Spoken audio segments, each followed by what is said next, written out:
on this, or is there going to be something, another presenter? No, motioning on this. Okay. I'll motion to grant. Second. Second. All right, roll call. Marty, Yes. Yolando, Yes. James, Yes. Matt, Yes. Tony, yes. Thank you all very much. Thank you. I appreciate you all hearing me. Have an excellent night. Thank you. You too. Bye-bye. Next up, we have a lot release, Mia Meadows, Debbie Road, North Quincy Street. You need anything else with that, Evan, other than a vote? No, that's it. They're just you guys are holding their last two lots. They just want to change their form of surety from the two lots, have those released, and they're going to replace it with a cash bond. They provided us all the information. Everything looks good, so no Okay. issues with doing that. All right, is there a motion? Motion to grant. Second.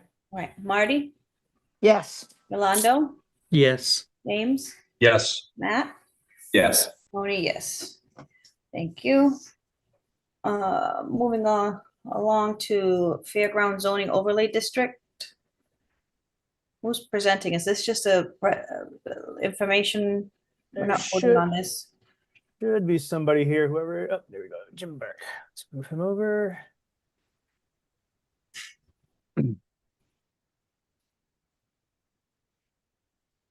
Madam Chair, you will be voting to recommend this favorably or unfavorably. It's an amendment to the overlay that came through here a while ago. Okay, so this is an amendment. Thank you, Madam Chairwoman and members of the Planning Board. Just to give a brief overview of why we're here today. You all recall that when we were going through with the zoning change on the fairgrounds, there certainly was a lot of discussion and input provided in relation to the language of the amendment. When we were in the process of discussion, the former planner had suggested that what he would like to see is a limit of the amount of surface parking at the particular projects. And specifically, the language that was approved says something to the effect that there shall be no more than 30% surface parking. The net result of that is a developer would have to either develop a garage or palladium parking, which is extremely more expensive. We, in fact, had that discussion right at the time of the approval. It went through as suggested. I can tell you we have met with a number of potential developers. We have one that's waiting to sign a purchase and sale agreement. All of them have said absolutely not. They will not develop because of the increased expense. We had our hearing before the ordinance committee, and I think it was pointed out by Councillor Farwell. Essentially what we're asking for is what you'll see in Canton, Sharon, wherever you have an apartment complex. It is just not the normal business model to require in these type of developments to have underground parking. So the ordinance committee voted favorably to the recommendation, which is to strike the language, provided, however, on-site parking shall not provide any more than 30% of the required parking per project. And essentially the ordinance would be left with that there would be a minimum of 1.5 parking spaces per residential unit. We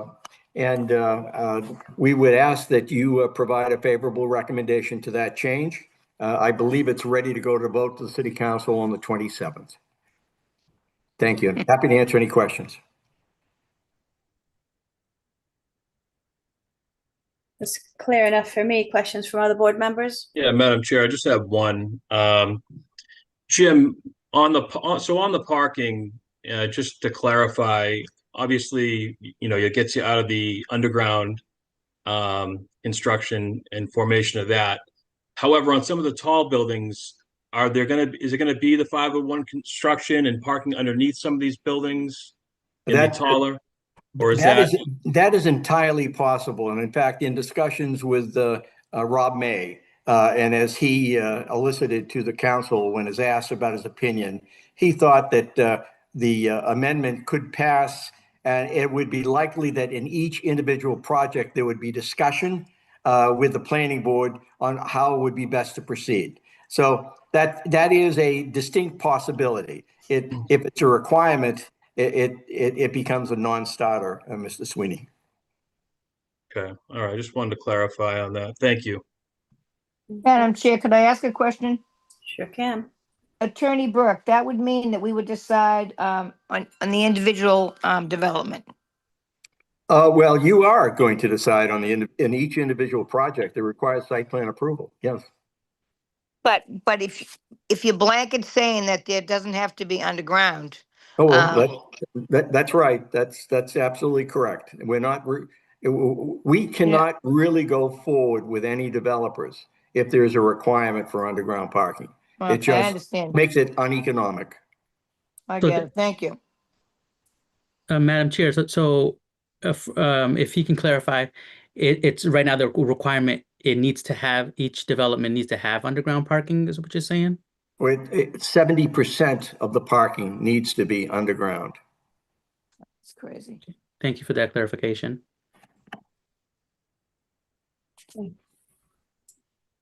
All right, is this open for public? Ladies and gentlemen, if anyone would like to comment on this, please use the raise your hand icon and we will allow you to speak. And I don't see any hands. Okay. Nope. All right, is there a motion? Motion to recommend favorably. Second, Second. Okay, roll call. Marty, yes. Yolando, Yes. James, Yes. Matthew, Yes. Tony, yes. All right, thank you, Attorney Burke. I thank the board for its time. Okay, next up, site plan modification. Representative. Anyone here for this one, raise your hand and we will move you over to panelists. See Mark coming over.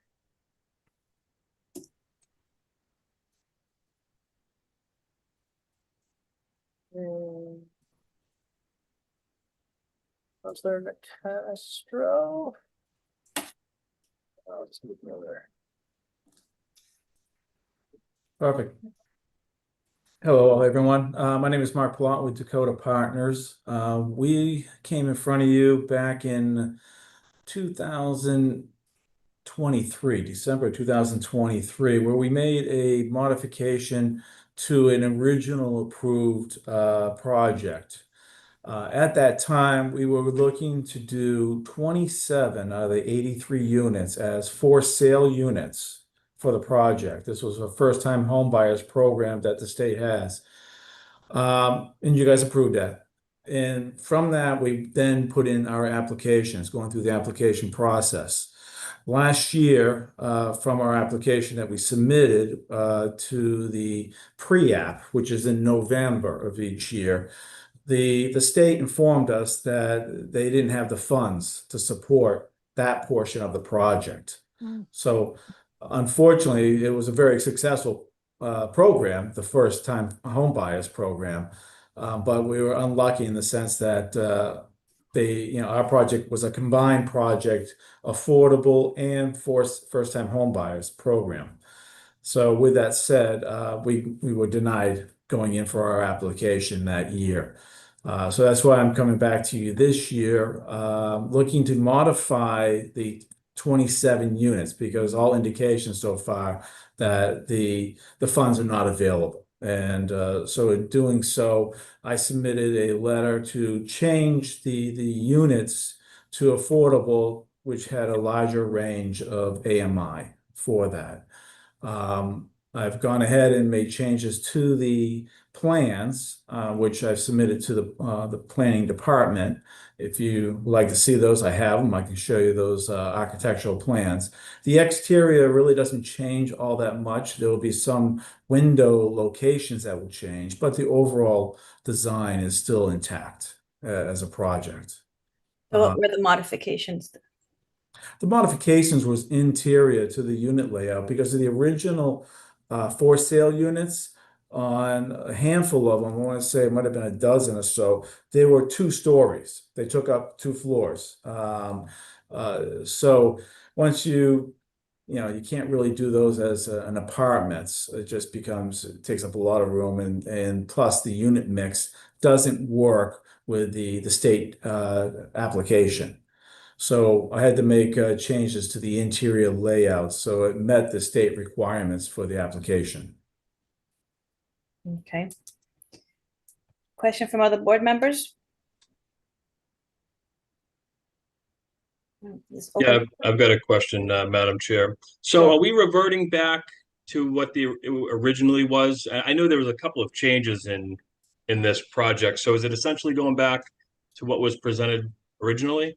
No, not necessarily. It is a slight change because originally that came to as a 40R. It's still a 40R approval. But what they were intending to do was mostly market rate the entire thing and some affordable. Unfortunately, the economics just don't work in today's world for market rate.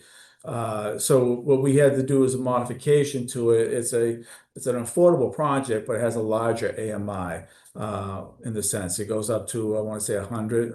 It's in my letter. I think I put towards you guys, sent to you the other day. But yeah, that's really the basic change to it. It's not.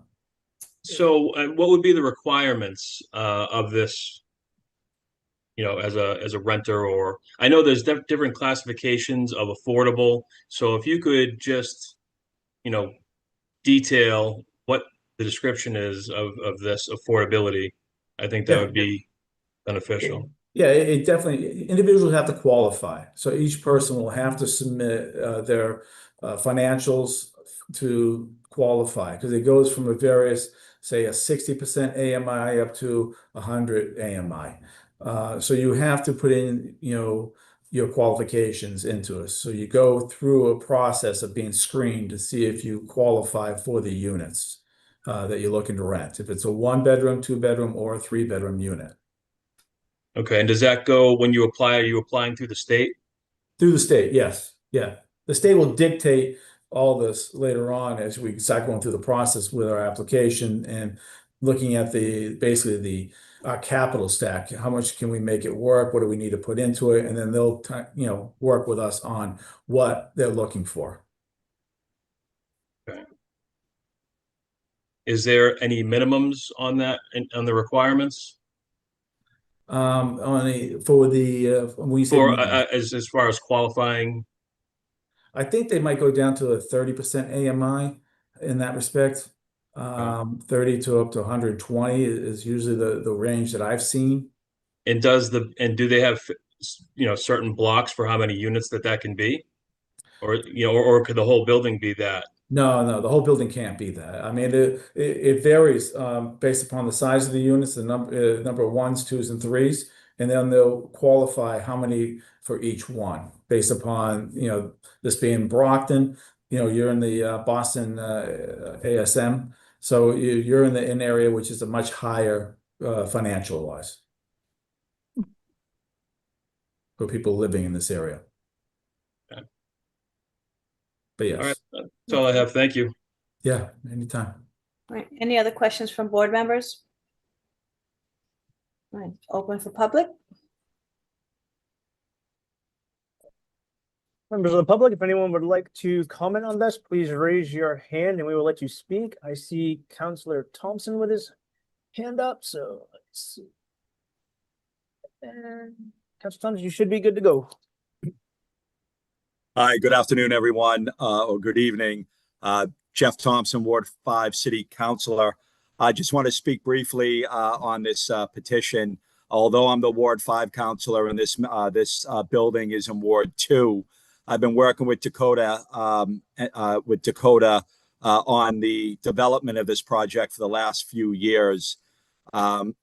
Seems like this is a financial stacking issue where the previous ability to finance this through condo ownership is being more disfavored in lieu of this more LIHTC type of financing. So this is a great development down in the heart of our downtown. It's going to replace an aging building. It's going to provide more residential capacity downtown. and also provide some amenities to the people that live in this building. And so I support the amended request here, and I ask that the members of the planning board vote in favor of this request. Thank you. All right, thank you. Thank you, Jeff. All right, anybody else from public with their hand up? I do not see anyone else. Okay, is there a motion? Motion to grant. Second. Okay, roll call. Marty, Yes. Yolando, Yes. James, Yes. Matt, Yes. Tony, yes. Okay, thank you. Moving on, we have another site plan modification for 1305 Main Street.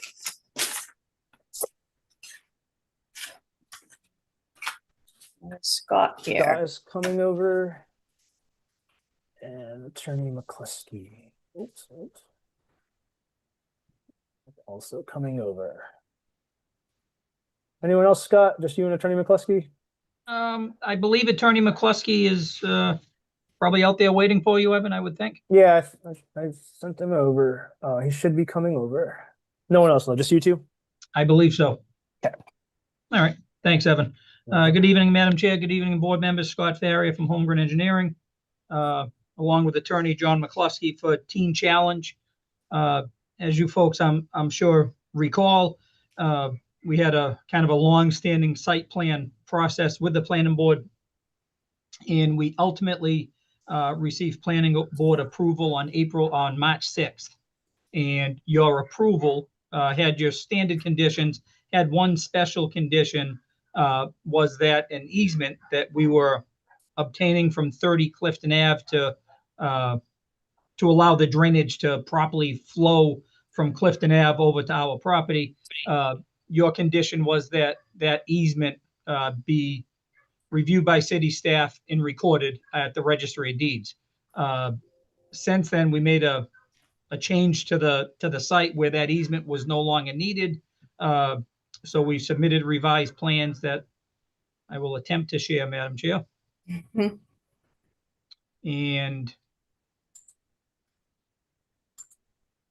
all right. So this is the property in question, 30 Clifton Ave, owned by Mr. Testa. We previously had a block wall right behind our building, a block wall that was above grade by about 2 feet. And the construction of that wall theoretically would have stopped the flow of water from Clifton across our property and not allow it to be captured by our drainage system. So to fix that, we proposed a drainage easement on Mr. Testa's property and some drainage infrastructure to take whatever water went across his property and introduce it into our drainage system. Since then, we decided that it was just easier to remove a couple of rows of that block wall in the back. So we removed the block wall. So now the water flows freely across Mr. Testa's property, over our wall and onto our property. So the pre-construction flow of water from Clifton Ave is not changed, and now everything is going where it was supposed to before construction and after construction, Madam Chair. So that was the reason for the modification, was the elimination of that easement right in this area that you previously had approved on the plans. The other minor change from what you folks approved was these areas that I have highlighted in green were previously proposed as green space for two reasons: to get our traffic flow and our fire truck turn to get in from Main Street and out to Clifton properly, and also to get the required 25% green space. So in the meantime, over this time of waiting for the easement issue to be resolved, Teen Challenge took it upon themselves to go ahead and make these landscaping changes. So that's the other change that we have to the plan. So it's, I think, just a little bit of housekeeping on our end, Madam Chair. Okay. All right, thank you. I don't have questions. I'm very familiar with this. Other board members? Madam Chair, I don't. I think this is probably one of the longest ones I've seen in duration here, so I'm out of questions. Right. Any other board members? Nope, not me. Okay. If Jim's out of questions, I don't think anyone has one. Open to the public. All right. If anyone would like to speak, please raise your hand and we will allow you to do so. Let's see. Veronica, oops. Veronica, you should be able to speak now. Good evening, planning board members, Madam Chair. I would like to know first if everyone has had an opportunity to read my letter that I submitted. Yes, I did. Yes, I did too. Excellent. Anyone else get a chance? Yes. Yes. Thank you. Then let me reiterate briefly that the law department had no right, no one has any right to interfere with the objection of the planning board. And that is to look at all four corners of every sheet and provide either an approval or a dismissal or a denial or a postponement. And in this case, it may be a postponement because my observations of these is that one, we never should have gotten to planning board. The applicant hasn't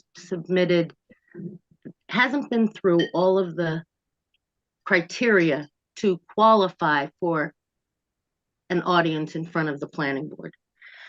That being said, they have purchased another piece of property which is connected to this one, which is not included in the plan. It does change the calculations, and I don't know why something just popped up on my screen that says we've noticed you stopped speaking. Can you hear me? Yes, we can. Okay, I'm sorry. That added piece of property, I had filed a complaint with the city that Teen Challenge came out and started clearing that piece of property. It happens to be on the bottom portion, directly across from my house on the opposite side of the easement. Yes, thank you for circling it. And it is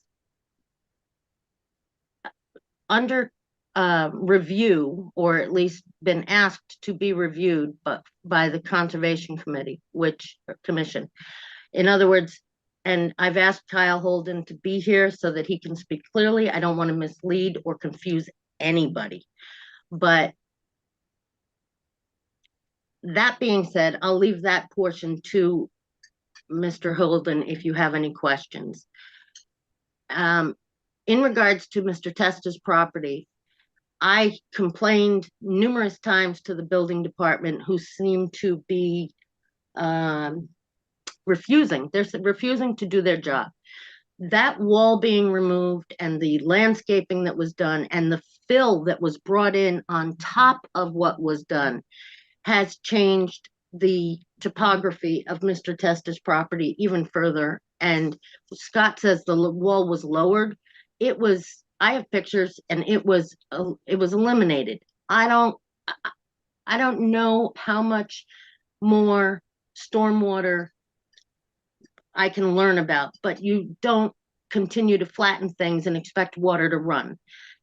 That being said, why is Mr. Testa's water being addressed to access the field that it used to migrate to, but mine is not? The law department asked you not to address this wall or the easement's elevation changes at my property, but as you can see on that plan, I am completely landlocked by neighboring properties, two sides by Teen Challenge, and they elevated both those sides. That is to divert the migration of water is what they just cleared up on Mr. Testa's property. But because it's a problem for me, the city doesn't want to have you look at it for mine, because why? I don't understand. It doesn't seem right that, I mean, I've been waiting and trying to get the building department to issue these violations, and I just get told all the time, well, you got to hire a lawyer. And I said, why do I have to hire a lawyer to have the building department do their job? And the building department dumped it on you, and the law department encouraged you to just ignore it.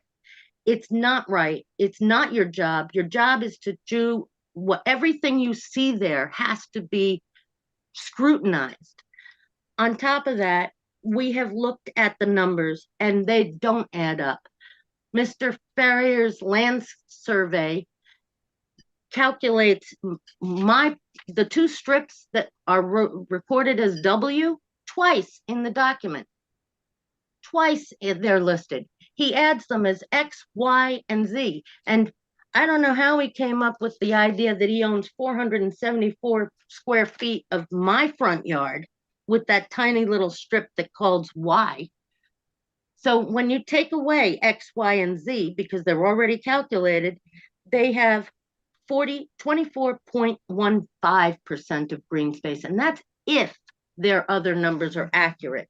There are two sheets of green space calculations, C3 and C4, and they don't match. So which one's accurate? Which one's not? And when you do the math, they don't add up.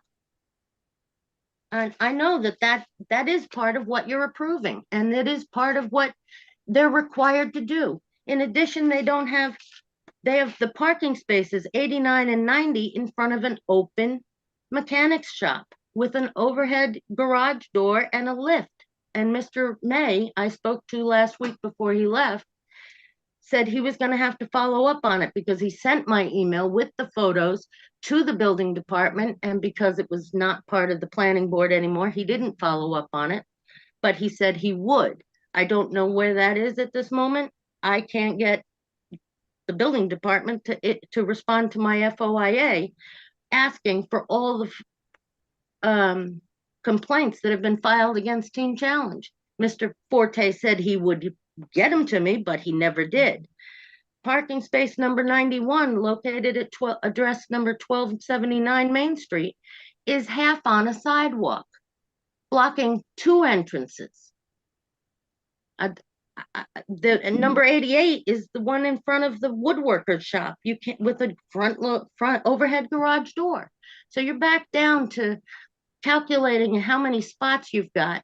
This does not qualify as green space, and it doesn't qualify as parking. If those are the only two things you're going to address, and you're not going to address the migration of water from my property into the field that used to be there, as was done for Mr. Testa, then you still have to ask for a postponement to address those issues because it's not right.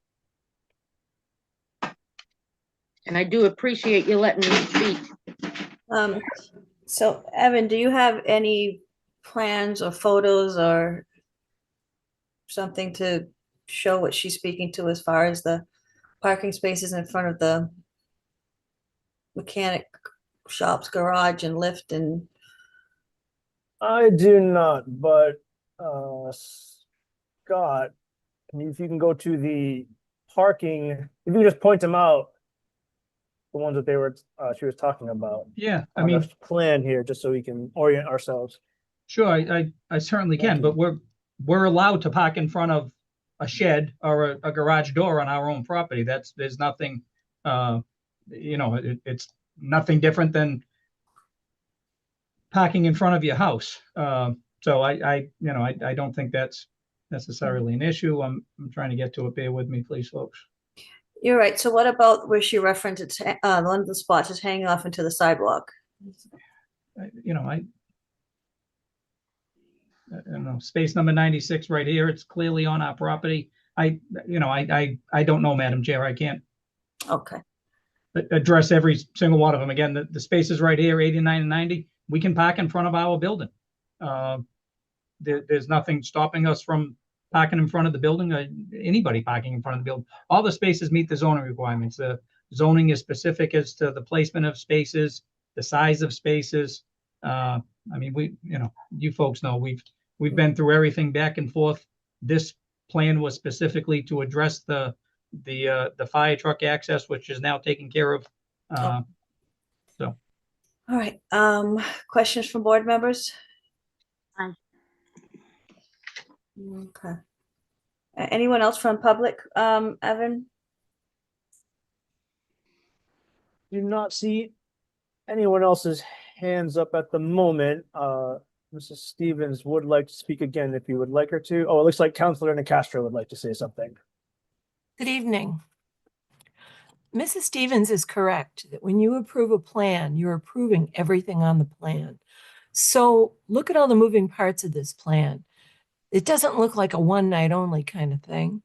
And also too, this is a modification of an existing plan and an existing site plan approval. Have you looked at the prior site plan approval?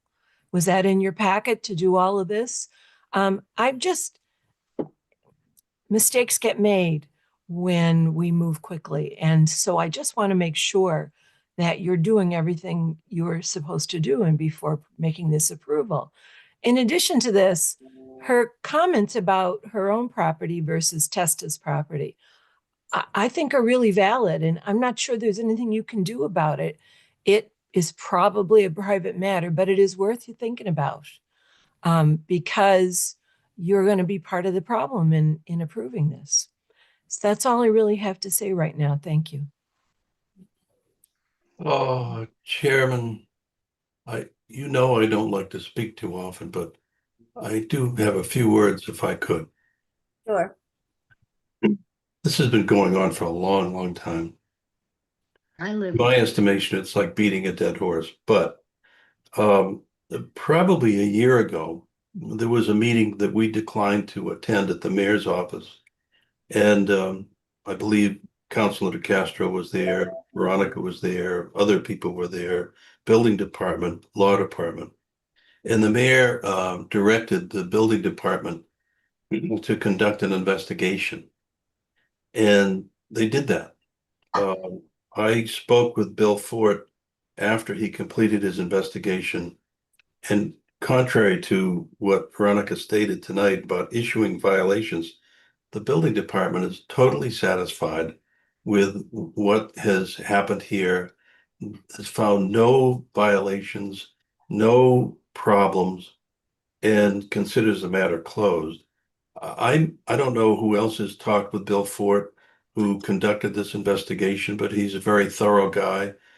He knows his business, and Veronica also hired an attorney who prepared this long-winded complaint for this filing in the Superior Court. I spoke with him before he was going to file, and he's apparently disappeared because everything he had in the complaint was one-sided and unverified, and he hadn't spoken with the planning department, hadn't spoken with the building department, and he's gone. So I really, that's about what I'd like to say tonight. It's just, we're beating a dead horse. This needs to get completed. Thank you very much. Thank you. Madam Chair, could I ask a question? Sure. Councilman Castro, could you tell me what you really simply think we should do?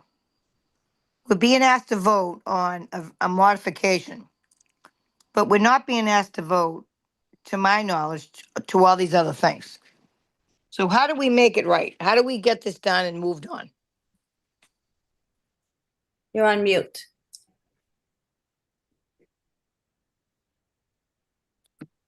I apologize. That was really good too. Too bad you missed it. I would say you can condition your approval on the specific matters that have been discussed tonight. The green space, the parking. I don't know what to say about the block wall and all that kind of stuff, the stormwater and the water issues. I don't know what to say or how to advise you on that. But on the other things, that's easy enough. But we've already approved this plan though. Right. So not right? Yes. Am I right? So now we're going Yes. backwards. We're here for the easement. Right. So that's what we need to focus on, and that's what we're voting on, not the parking, not the green space, not the water. Councilor Nicastro is correct. It's more of a private issue, and it's not what we're voting on. Excuse me, can I be heard? Ms. Stevens, sure, if you have something new to say, nothing repetitive. We've heard so much on this case, and I do understand your frustration, but that's, it's like out of our hands. Not Well, speak to the right people. What I'd like to point out is that when you approved it, you were told not to give attention to the wall and the easement on my side. And that portion of it, you can literally state it was excluded from your prior approval because you did not address it. That and the fact that their own variance that was issued on February 14, 2027 states that they will not, the variance becomes null and void under the certain circumstances. And one of those circumstances is that no more than 36 beds and the number of parking place spaces on the plan not to change, and that any drainage and water issues must be corrected, not addressed, not dismissed, but corrected. The building that they are planning to put at 12 Clifton Ave, I submitted the plant drawings that were submitted to the building department, and there are no less than 8 beds in there. And that's if they're not doubled up or tripled up, as Mr. May had mentioned in the previous meeting. So they're changing not only the required parking spaces, but they're changing the number of people on the property. And it is in direct conflict with the variance that they have.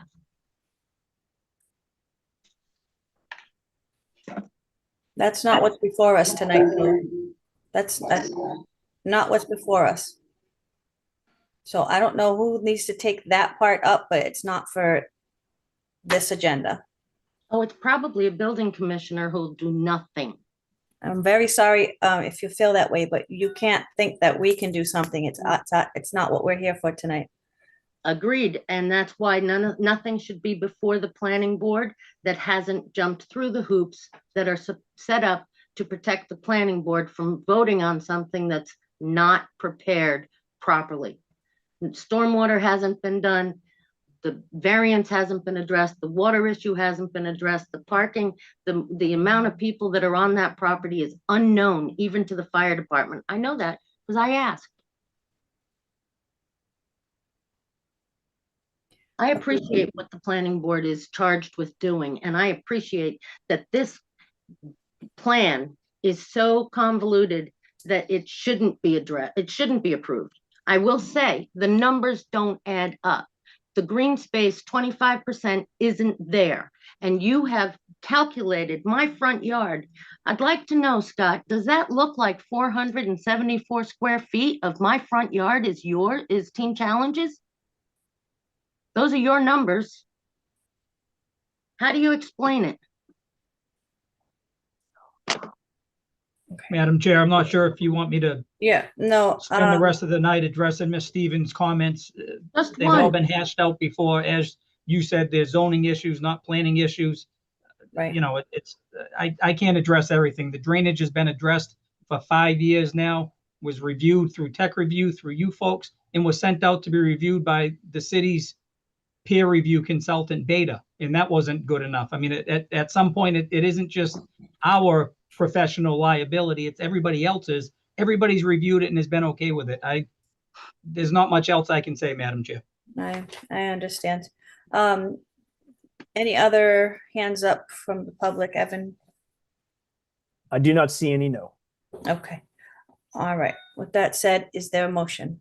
I'll motion to grant with a stipulation that the development is in compliance with all city departments. I second that. I'll second that. Okay. All right, roll call. Marty, Yes. Yolando, Yes. James, Yes. Matt, Yes. Tony, yes. All right, thank you. Thank you. Thank you. Next up, we have site plan review, ADU for 66 Oakdale Street. All right, he's coming over.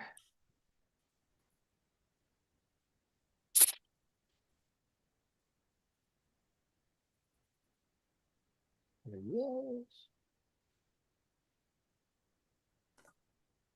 Hey everyone, good evening. Hello. You Is there guys anyone hear- else with you, or is it just you? No, I'm here. So I'm representing the owners of the property, Marie and Carla Sauvignon, who are also on the call. But I promised them I wouldn't make them speak. So unless they really need to, we can. And I just I want can to do. just point Yeah. out you are sideways. Your screen is sideways, so just heads up. Sure. Thank you. Oh, there you go. There you go. Zoom's supposed to make everything easier. That's what I heard. Yeah, right. All right. Well, thank you all for listening to our case today. So what we're planning is, so we have a 16,800 square foot lot, and we're proposing a 900 square foot ADU in the back yard. I don't know, Evan, if you can give me the opportunity to share.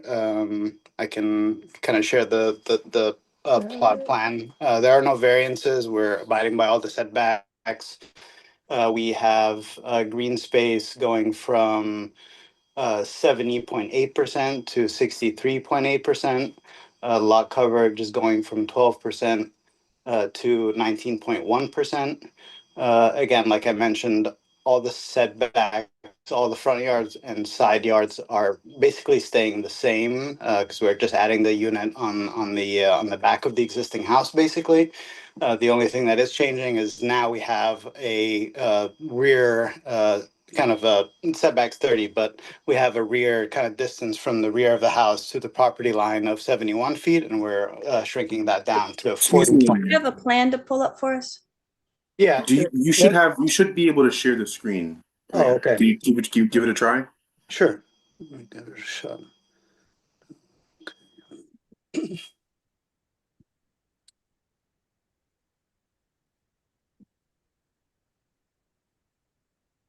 All right. You guys see my screen? Yes. Okay, great. I see myself too. There we go. Yeah, so this is the lot essentially. So as you can see, there's the existing home in the front. It's about 40 feet from the frontage. So this is the whole lot, just so you can see the overview. I have some pictures as well I can share, but essentially you have the front home is about 40 feet back from the frontage on Oakdale Street. You have the house essentially, sitting essentially kind of oriented towards the front of the lot. And then we have that space in the back where we're adding the, again, single floor, 900 square foot ADU, two bedrooms, two bathrooms, a kitchen, and kind of a small living area.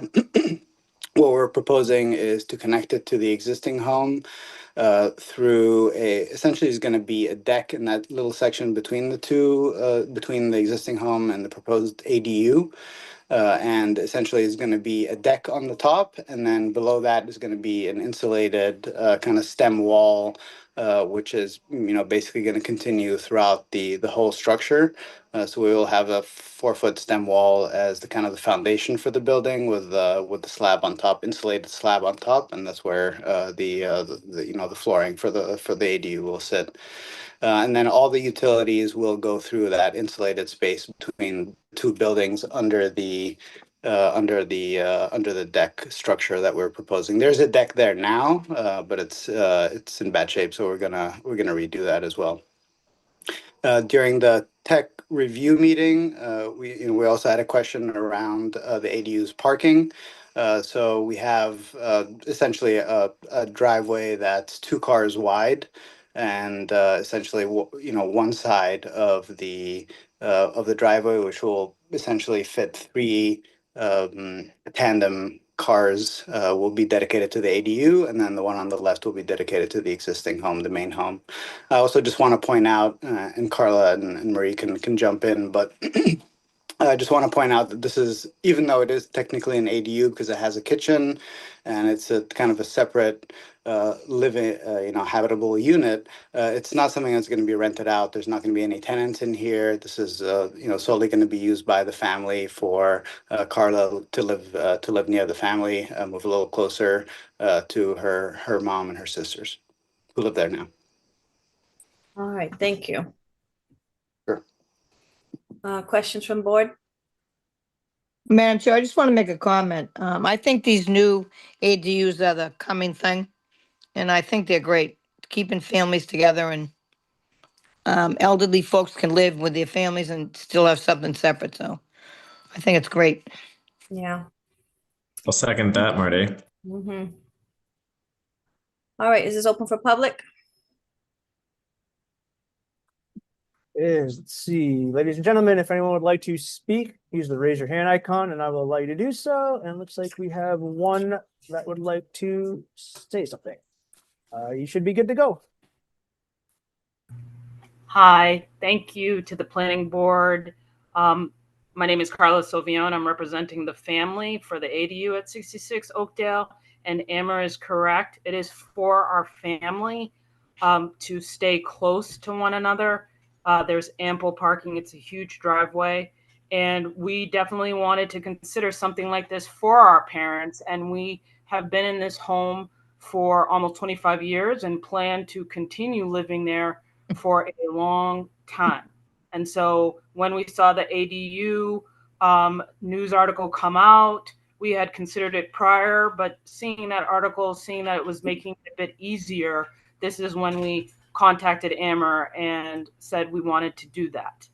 So it's going to be a family legacy in the house. We've been here for almost 25 years. We intend to be here for future generations, and this would assist by keeping elderly parents or closer to our family, and so not being rented out to tenants. It's going to be staying within the family. Okay, thank you. All right, any other hands up? Looks like that was it. Okay, is there a motion? Motion to approve with standard conditions. Second. Roll call. Marty, Yes. Rolando, Yes. Matt, Yes. James, Yes. Tony, yes. Okay, moving on. Best of luck. All right, thank you very much. Mhm. Next up, we have site plan review for 50 Christie's Drive. Thank you again, Madam Chair. Scott Farrier from Holmgren Engineering. I have for site plan approval tonight a project for Ashatouche LLC. And they own the existing 63-room hotel at 50 Christie's Drive. Christie's Drive is right off of Reynolds Highway and loops back out to Pleasant Street. Mr. Patel owns the vacant lot that's right at the corner of Christie's Place and Christie's Drive. I'm going to share my screen again, Madam Chair.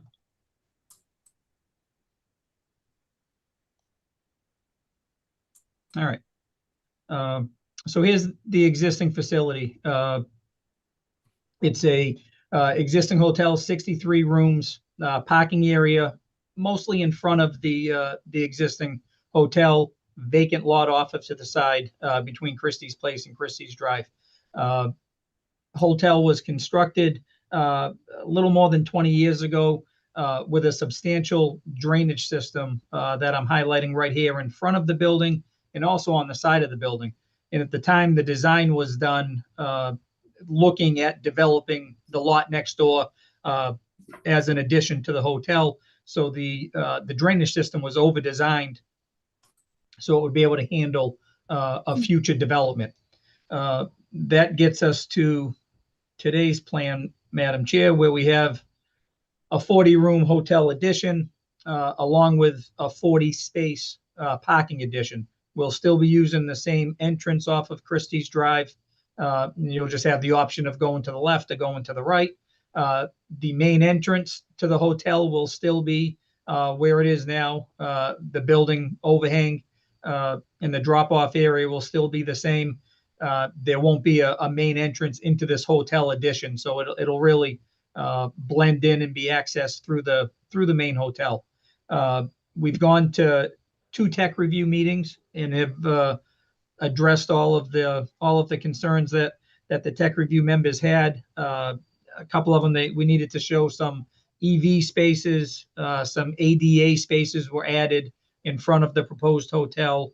The planning department wanted some additional landscaping shown around the new development. So we took care of all those issues, Madam Chair. We've also filed with Conservation Commission about 6 months ago. We've been through the peer review process to get the site and the stormwater reviewed. And in fact, we received an order of conditions from the Conservation Commission back in September. So we're hoping to get site plan approval, and Mr. Patel will anxiously get moving on his hotel addition, Madam Chair. Sounds good to me. Clean cut. Any questions from board members? Madam Chair, could I ask Scott? Scott, does this go right up to the street, Christie's Place? Yes, So what's that? Your cursor's right on it. What's that right there? that is Christie's Place. That has a cul-de-sac, and the senior housing is directly behind us. Yeah, believe it or And- not, I used to live on the street, believe it or not. But the Not in the hotel is senior in. housing. No. No, nice one, Scott. The addition is in gray, right? Yes, exactly. And to the left of that, what is that? So this is the addition. The bigger box is the existing hotel, and the smaller box will be our 40-room addition. And then parking on the side of it, leading out to Christie's Place, abutting us. Okay, I get it. Thank you. Thank you. Right. Other board members?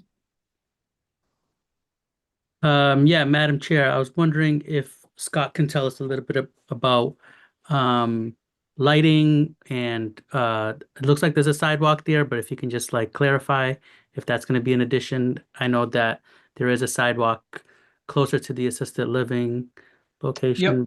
Yeah. Yep. So yeah, there is a sidewalk up there on Christie's. Within our site, there's a sidewalk all the way across the front of the building, all the way to behind the building. So the existing sidewalk, and then we'll be adding our proposed sidewalk. On Christie Drive in Christie's Place? No, just within our site. Why not add it on Christie's Place? Mainly because it's the city's property, not ours. So, we don't have the ability to add the sidewalk. I'm not sure. To be honest, I'm not sure that it would really serve all that much of a purpose to be able to get people from Christie's Drive up to the. Well, I shouldn't say that. I shouldn't say that, Mrs. Spinola. So I think the best answer is it's the city's property, not ours. So we don't have the ability to add the sidewalk. I mean, I imagine the city would prefer if the sidewalk was added, because it would increase, it would improve just like walkability in that area. And if any, right now, basically all the folks who are probably at that hotel are, they have to get into a vehicle to move out of that location, right? Certainly, yes.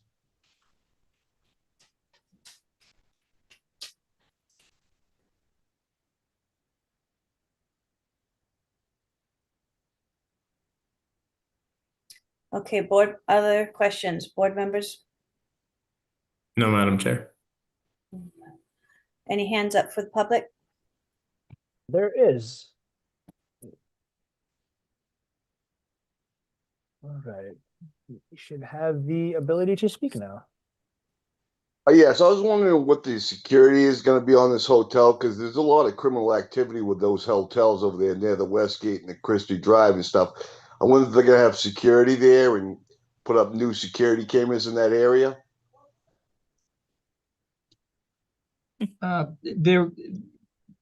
There isn't on-site security. The hotel is staffed 24/7, and they do have security cameras in the whole industrial park, but certainly the hotel site is pretty well lit. So I think it's Mr. Patel has owned the property for 20 years. He certainly is is cognizant of any issues that would that would impact his property. So he takes pretty good care of it. And as I said, it's well lit, and there are security cameras available.